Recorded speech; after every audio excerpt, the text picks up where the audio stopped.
Teddy duduk di belakang meja kantornya yang mewah, menatap keluar jendela kaca besar yang memperlihatkan pemandangan kota. Ia adalah CEO Teddy Corp, salah satu perusahaan daur ulang terbesar di Indonesia. Dari luar hidupnya terlihat sempurna, berhasil membangun kerajaan bisnis dari nol, dihormati banyak orang dan hidup dalam kemewahan. Namun di dalam hatinya ada sesuatu yang mengganjal. Selama ini ia hanya mendengar laporan tentang limbah dan sampah dari para manajernya. Ia tahu angka-angka dan teori bisnisnya, tetapi belum pernah melihat langsung bagaimana para pemulung ujung tombak dari industri daur ulang bekerja di lapangan. Malam itu Teddy mengambil keputusan besar. Ia ingin melihat sendiri kehidupan para pemulung, bukan sebagai CEO tapi sebagai salah satu dari mereka. Keesokan harinya, dengan mengenakan pakaian lusuh yang ia beli di pasar loak dan membawa karung besar, Teddy mulai menyusuri gang-gang kecil di pinggiran kota. Ia merasa asing di dunia yang biasanya hanya ia lihat dari laporan bisnis. Bau menyengat dari tumpukan sampah langsung menusuk hidungnya, tetapi ia menahannya. Di tengah perjalanan, ia bertemu dengan seorang pria tua bernama Pak Jaya, seorang pemulung yang telah bekerja selama 20 tahun. "Kamu anak baru?" tanya Pak Jaya melihat penampilan Teddy yang masih bersih dibandingkan pemulung lain. Teddy mengangguk. "Iya Pak, saya mau mencoba pekerjaan ini." Pak Jaya tersenyum samar. "Kalau begitu, ayo ikut saya. Tapi jangan berharap ini mudah." Hari pertama Teddy sebagai pemulung dimulai. Ia mengikuti Pak Jaya menyusuri jalanan, membongkar tempat sampah dan memilah plastik, kertas serta barang-barang yang masih bisa dijual. Ia merasakan sendiri beratnya pekerjaan ini, tangan kotor, tubuh lelah, dan tatapan sinis dari orang-orang yang menganggap pemulung adalah sebagai dari sampah masyarakat. Namun di balik semua itu, ia melihat sesuatu yang berbeda. Para pemulung bukan hanya bekerja untuk mencari nafkah, tetapi mereka juga memiliki solidaritas tinggi. Mereka saling membantu, berbagi makanan, dan bahkan bercanda di tengah kesulitan. Saat malam tiba, Teddy duduk di pinggir jalan, menatap hasil jerih payahnya hari itu. Sekarung kecil botol plastik yang mungkin hanya cukup untuk membeli makan malam seadanya. Bagaimana mungkin mereka bisa bertahan hidup dengan ini, pikirnya. Hari itu mengubah cara pandangannya tentang kehidupan. Ia mulai memahami bahwa di balik laporan angka dan keuntungan perusahaannya ada manusia-manusia yang berjuang setiap hari dalam kerasnya kehidupan. Teddy terbangun dengan punggung pegal setelah tidur di emperan toko bersama pemulung lainnya. Malam itu dingin dan suara kendaraan yang lalu lalang membuatnya sulit tidur. Ia baru menyadari betapa kerasnya hidup di jalanan. Pak Jaya menepuk pundaknya. "Ayo, hari ini kita cari lebih banyak barang. Kalau enggak rajin, enggak makan." Teddy mengangguk. Ia mulai menyusuri jalanan lagi, menyelami kehidupan para pemulung yang penuh tantangan. Kali ini ia lebih cepat memilah sampah meski tangannya mulai lecet dan bau tak sedap sudah menempel di tubuhnya. Saat memilah sampah di dekat pasar, Teddy melihat seorang ibu dengan 2 anak kecil yang juga bekerja sebagai pemulung. Anak-anak itu tidak sekolah, mereka sibuk membantu ibunya mencari plastik dan kardus bekas. Teddy merasa hatinya tersayat.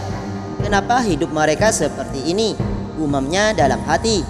Di sudut lain, seorang pemulung muda dikejar oleh petugas keamanan karena dianggap mengganggu kebersihan. Barang-barang yang sudah susah payah dikumpulkan pun dibuang begitu saja. Teddy melihat semua ini dengan mata kepalanya sendiri. Ia sadar bahwa sistem tidak berpihak kepada mereka. Padahal tanpa pemulung, limbah di kota ini mungkin akan semakin parah. Saat malam tiba, Teddy dan Pak Jaya duduk di warung kecil berbagi sepiring nasi dengan lauk seadanya. "Pak, kenapa Bapak tetap bertahan jadi pemulung selama ini?" tanya Teddy. Pak Jaya tersenyum pahit.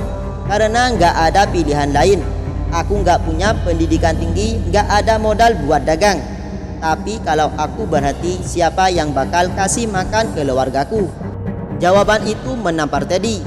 Selama ini ia hanya melihat angka keuntungan tanpa benar-benar memahami siapa yang bekerja di baliknya. Malam itu ia memutuskan sesuatu. Ketika penyamarannya berakhir, ia tidak akan membiarkan para pemulung terus hidup dalam kondisi seperti ini. Seminggu sudah Teddy menjalani hidup sebagai pemulung.